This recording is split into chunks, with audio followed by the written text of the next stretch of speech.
Dikurniakan anak menghidap sindrom Prader-Willi (PWS) tidak mematahkan semangat seorang bapa membesarkan cahaya mata istimewa itu. Azman Ahmad Bakri, 49 tahun, tidak pernah mengeluh membesarkan Mikhail yang kini berusia 14 tahun. Menurut Azman, kelahiran Mikhail yang mesra dengan panggilan Mike tidak seperti bayi normal. Doktor mengesyaki Mike menghidapi albinisme namun disahkan PWS selepas didiagnosis. Antara ciri penyakit genetik yang jarang berlaku itu termasuk perkembangan kognitif yang perlahan, berada dalam spektrum autisme serta penghidap tidak pernah berasa kenyang. Apabila dia makan, otak dia tak menerima signal yang mengatakan dia dah kenyang. So, walaupun dia dah makan, dia akan sentiasa rasa lapar tu akan ada. 2 tahun pertama, Mike sukar makan dan minum.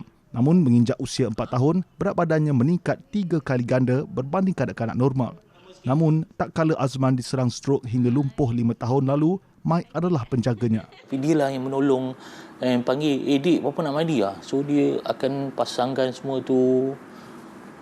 So, masa tu saya terbayang, our role ni dah reverse. The son is taking care of the father instead of the father is taking care of the son. Sebagai anak istimewa, Mike perlu dijaga rapi terutama dalam aspek pemakanan kerana ia boleh mengancam nyawa jika tidak dikawal.